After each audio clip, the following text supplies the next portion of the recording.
Hello दोस्तों, मैं SEBI registered research analyst हूँ। मेरा नाम नीतीश कुमार है। हमारा रजिस्ट्रेशन नंबर INS00024684 है। आप जाके चेकआउट कर सकते हैं। आप सेबी की साइट पे जाके भी हमारे बारे में यहाँ पर जान सकते हैं, आपको पता चल जाएगी। ठीक है, आगे बढ़ते हैं और हम यहाँ पर जानते हैं एक पर्टिकुलर स्टॉक से रिलेटेड बातें करने वाले हैं जिसका नाम है एंजल वन। आज के दिन में 4.5-5% ये भागता हुआ नजर आया है और चार्ट इसका बड़ा अट्रैक्टिव नजर आता है। क्या दिखाई देता है क्या नहीं, उससे रिलेटेड बातें करेंगे, टेक्निकल से रिलेटेड बातें करेंगे, सब कुछ जानते हुए नजर आएंगे। तो एक एक करके यहाँ पर एनालाइज करते हैं एंजल वन को, यहाँ पर फंडामेंटली टेक्निकली, ताकि चीज़ें यहाँ पर और क्लियर होती हुई नजर आए। बट उससे पहले मैं आपको डिस्क्लेमर देना चाहता हूँ कि बाइंग सेलिंग की कोई रिकमेंडेशन नहीं है। जो भी वीडियोस बनाई जा रही है एडुकेशनल पर्पज से यहाँ पर आपको बताया जा रहा है। आगे बढ़ते हैं तो देखिए, एंजल वन की अगर हम बात करें, 30,981 करोड़ रुपए का मार्केट कैप है। मैं इसे मिड कैप की कैटेगरी में रखूंगा। स्टॉक पी की बात करें 33 का है, इंडस्ट्री पी 21 का है, 12 का ईवी अबिटा है। तो यहाँ पर हम देखें तो स्टॉक के पी के बेस पे अगर हम यहाँ पर देखें तो थोड़ा बहुत यहाँ पर ये शेयर महंगा नजर आता है। और याद रखिएगा, जितनी भी अच्छी चीज है वो आपको हमेशा महंगी ही मिलती हुई नजर आएगी। ठीक है, आरओसी आरओई की बात करें तो इस बेसिस पे अगर आप देखोगे तो कोई भी आप शेयर ले ही नहीं पाओगे, अच्छे वाले शेयर आपसे हमेशा मिस हो जाएंगे। सेल्स ग्रोथ 5 साल की काफी बेहतरीन यहाँ पर नजर आती है 31.9% के हिसाब से। Gross profit margin last quarter का 100% के हिसाब से है। प्राइस टू बुक वैल्यू की बात करें तो 5 टाइम्स यहाँ पर चलता हुआ नजर आ रहा है। यहाँ पर कंपनी के ऊपर डेट भी है, ठीक है ना, और डेट को हम कंसीडर इसलिए नहीं करेगा, कंपनी यहाँ पर मार्जिन से रिलेटेड यहाँ पर काम करती है तो इसलिए इसे इंक्लूड नहीं करना है। डिविडेंड भी कंपनी यहाँ पर देती हुई नजर आती है। और कंपनी है क्या, एंजल वन करती क्या है, तो देखिए आप, मैं या जो भी ये वीडियो देख रहा है ना कहीं आप लोग शेयर परचेज और बाई जो करते हो, किसी ब्रोकर के थ्रू आपने अकाउंट ओपन करा रखा होगा। ठीक है ना, तो वो ही ब्रोकिंग से रिलेटेड काम करता है एंजल वन। जरोदा हो गया, ठीक है, ग्रो हो गया, एंजल वन हो गया, या फिर शेर खान होगा, ये सारे के सारे क्या है, ब्रोकिंग कंपनी है। तो उन ब्रोकिंग कंपनी में से एक कंपनी है जो मार्केट में लिस्टेड है, इसका नाम है एंजल वन लिमिटेड। ठीक है ना, ये सारी की सारी आप देखेंगे अच्छे खासे इनके क्लाइंट हैं। ये सारे स्टॉक से रिलेटेड, कम्युनिटी, करेंसी ब्रोकिंग, इन सब चीज से रिलेटेड ये सर्विस प्रोवाइड करते हुए नजर आते हैं।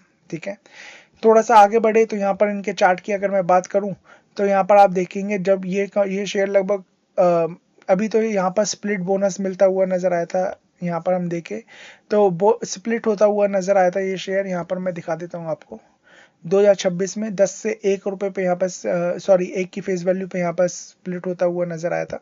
इस वजह से इसका प्राइस नीचे है। अदरवाइज आप देखेंगे तो लगभग 240 रुपए के हिसाब से, 270 रुपए के हिसाब से ये शेयर आया था। एक कंसोलिडेशन के बाद इसने वो ही, ठीक है, मैं स्प्लिट को मान लेता हूँ, तो 32 रुपए से यहाँ पर इसने जो रैली लगाई वो लगभग मोर देन 10 टाइम्स, 11-12%, 11-12 टाइम्स यहाँ पर इसने पैसे बना के दिए। उसके बाद गिरा, कंसोलिडेशन हुआ और अगेन ऊपर की तरफ भागता हुआ नजर आ रहा है, जो कि हम चार्ट में चलेंगे तो बात करेंगे। तो देखिए इसी तरीके जब छोटे शेयर होते हैं ना, मूवमेंट भी उसी तरीके से देते हैं, same as it is. Consolidation और गिरावट भी जब होती है ना, तो यहाँ पर आपको ध्यान रखना है कि कैसे 370-380 वाला स्टॉक 200 रुपए पे हो गया, लगभग 40-45% की गिरावट हुई। तो जब मैं इस छोटी यहाँ पर गिरावट की बात करूं यहाँ पर छोटे शेयरों की, तो हमेशा याद रखना रिस्क भी उतना ही इन्वॉल्व रहता है। साथ में हम देखें तो I am small cap investor हमने नाम भी इसलिए रख रखा है क्योंकि जो हमारी एक्सपर्टीज है वो ऐसे ही छोटे मोटे शेयरों में हम यहाँ पर एक्सपर्टीज है। साथ में जब मैं यहाँ पर रिस्क की बात करता हूँ तो मैं हमेशा ये भी बात करता हूँ कि आपको सही टाइम पे लेना है, सही टाइम पे बेचना है। और flexicapresearch.com वो ही बताता है कि सही टाइम कौन सा होता है, गलत टाइम कौन सा होता है, ठीक है, किस तरीके से रिस्क को मैनेज करना है। इसी चीज को हम यहाँ पर फंडामेंटल टेक्निकल में सिखाते हैं, जो कि बड़ा सस्ता कोर्स हमारा है। flexicapresearch.com पे जाएंगे तो समझ में आएगा। बाकी नीचे डिस्क्रिप्शन नंबर भी है और प्लस में लिंक भी है। और पूरा कोर्स करना चाहते हैं, फंडामेंटल भी टेक्निकल भी, तो यहाँ पर देखिए ये 11,000 रुपये में सिखा रहे हैं, जो 25,000 का कोर्स हुआ करता था कभी, और 1100 रुपये का 2 महीने का ग्रुप फ्री भी दे रहे हैं आपको। तो आपके लिए तो बल्ले बल्ले ही है यहाँ पर। बाकी हम यहाँ पर प्लान्स भी ऑफर करते हैं, momentum trading plan. Swing trade करना है तो स्विंग ट्रेड का 31,000 रुपये में अनलिमिटेड स्टॉक्स 1 साल के लिए, ठीक है ना। 51,000 में यहाँ पर हम वेल्थ होराइजन प्लान से रिलेटेड बातें करते हैं, और 61,000 रुपये में dual strategy wealth creation plan हमारे यहाँ पर रहते हैं। ओके, आगे बढ़ते हैं। आगे बढ़ने पर हम यहाँ पर और बात करते हैं इससे रिलेटेड। तो थोड़ा सा आगे बढ़ेंगे तो कंपनी ने कुछ दिन पहले यहाँ पर रिजल्ट दिए। तो यहाँ पर आप देख पा रहे होंगे रिजल्ट कंपनी के अच्छे खासे आए। पहले यहाँ पर अच्छा खासा परफॉर्म किया, उसके बाद मार्केट में शांति आ गई, मार्केट में ट्रेड होना लगभग लगभग लोग निकलते हुए नजर आए। तो इसलिए कंपनी ने एक साल कह लीजिए कि एक साल कोई परफॉर्म नहीं किया, फिर उसके बाद धीरे धीरे परफॉर्मेंस आई और अभी highest ever revenue, highest ever operating profit, highest ever margin और हाईएस्ट एवर ही नेट प्रॉफिट पे बैठा हुआ है। तो कंपनी क्या करने लगी, दोबारा अच्छा करने लग गई। और जब अच्छा करने लग गई तो वही अच्छा इनके साथ होता हुआ नजर आया। अगर मैं 6 महीने का चार्ट लूँ तो आपको समझ में आएगा कहाँ ये शेयर किस तरीके से मूव करता हुआ नजर आया है, ठीक है ना। वो चीज़ इस चीज़ में दिखाई देती है। ईयरली बेसिस पे कंपनी का परफॉर्मेंस काफी अच्छा है ना। बैलेंस शीट की बात करूं 6000 करोड़ के रिजर्व्स है, बोरोइंग भी साथ साथ बढ़ रही है, ठीक है। और यहाँ पर हम बात करें कैश की तो कैश यहाँ पर 16000 करोड़ के आसपास का कैश पड़ा हुआ है, ठीक है। नेगेटिव कैश फ्लोज नजर आते हैं जो कि अच्छी बात नहीं है ऐसी बड़ी कंपनीज के लिए। और चीजों को देखेंगे, स्प्लिट यहाँ पर देती है, डिविडेंड कंपनी यहाँ पर देती है ना। और यहाँ पर थोड़ा सा और जानना चाहते हो तो यहाँ पर आपको चीजें और यहाँ पर दिखाई दे जाएगी, ठीक है। आगे बढ़ते हैं तो यहाँ पर देखिए प्रमोटर्स की होल्डिंग 28.8% के आसपास है। पिछले जब से लिस्ट हुआ है तो लगभग 10% हिस्सेदारी कम करी है जो कि अच्छी बात नहीं है। बट वही 10 पर, और एफ ने भी 17 से लगभग 5%, 4.5% की होल्डिंग यहाँ पर इन्होंने कम करी है। डीआईज की बात करें, डीआईज ने वो हिस्सेदारी खरीदी है, ठीक है। 10% से सीधे 18 हो गए, 8% की हिस्सेदारी इन्होंने खरीद ली। पब्लिक के पास ये हिस्सेदारी आई है और पब्लिक में भी आप देखेंगे कुछ लोगों के पास अच्छी खासी होल्डिंग इस पर्टिकुलर कंपनी की यहाँ पर दिखाई देती है। तो ओवरऑल हम बात करें तो ओवरऑल यहाँ पर सब चीज़ अच्छी दिखाई देती है, सब कुछ अच्छा यहाँ पर दिखाई देता है।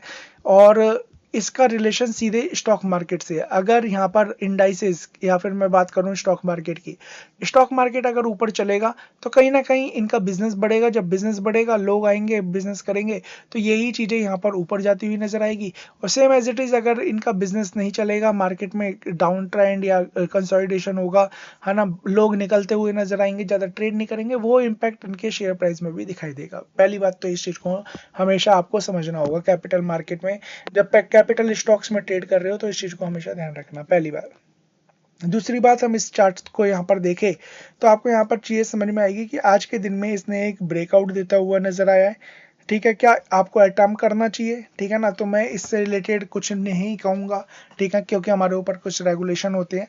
बट यहाँ पर मैं चार्ट की बात करूँ तो चार्ट यहाँ पर मुझे पॉजिटिव दिखाई देता है, ठीक है। कल की डेट में अगर मार्केट गिरी तो ये शेयर भी नहीं यहाँ पर नीचे आ सकता है, और मार्केट भागी तो ये शायद ऊपर भी चले जाए फिर नीचे भी आ जाए, कुछ भी हो सकता है। बट यहाँ पर एक ब्रेकआउट होता हुआ मुझे साफ दिखाई देता है, एक अच्छा ब्रेकआउट ये दिखाई देता है। और अगर मैं देखूं कि अगर ये ब्रेकआउट सक्सेसफुल होता है तो इसमें एक तेजी शायद 375 रुपए तक यहाँ पर आ सकती है, ठीक है। और कंपनी अगर आगे भी अच्छा परफॉर्म करती रही तो मैं, जैसे कि इन्होंने पहले अच्छा खासा परफॉर्म किया था, सेम एज इट इज दोबारा यहाँ पर अच्छा खासा परफॉर्म कर सकते हैं। लॉन्ग टर्म के विजन से ही ये शेयर जो कि इस तरीके का काम करते हैं, लॉन्ग टर्म के विजन से ही चलते हैं। लॉन्ग टर्म का होराइजन हमेशा बना के चलिए, अच्छे शेयरों को चूज करिए और ऐसे प्राइस पे चूज करिए कि आपको रिग्रेट ना हो। लॉन्ग टर्म की जब इन्वेस्टमेंट होती है ना, हमेशा नीचे के भाव पे लेके ऊपर बेचने पर ही पैसा बनता है। बाकी बात करें शॉर्ट टर्म की, स्विंग ट्रेड की, तो वो अलग तरीके के स्टॉक्स में किया जाता है, जो कि हम यहाँ पर flexicap.research.com पे जाओगे तो हम यहाँ पर, जब आप मोमेंटम ट्रेडिंग प्लान कर चूज करोगे तो अलग होगा, जब हम स्विंग ट्रेड प्लान चूज करेंगे तो अलग होगा, और जब हम वेल्थ होराइजन की बात करेंगे तो वो अलग होता हुआ नजर आएगा। डुअल स्ट्रेटेजी प्लान अलग यहाँ पर होता हुआ नजर आएगा, ठीक है ना, जिनमें स्विंग ट्रेड भी आएगा और लॉन्ग टर्म होराइजन भी आएगा। तो flexicap.research.com पे जरूर विजिट करिए। हमारा नंबर नीचे दे रखा है 8860540501, उस पर यहाँ पर कनेक्ट कर लीजिए। बाकी यही था मेरा चार्ट से रिलेटेड या स्कैन यहाँ पर इस कंपनी से रिलेटेड बताने का कि आपको किस तरीके से यहाँ पर ट्रेड करना चाहिए। बाकी बाइंग सेलिंग की रिकमेंडेशन नहीं है। चैनल को सब्सक्राइब, बेल आइकन को हिट कर दीजिएगा। Thank you so much, God bless.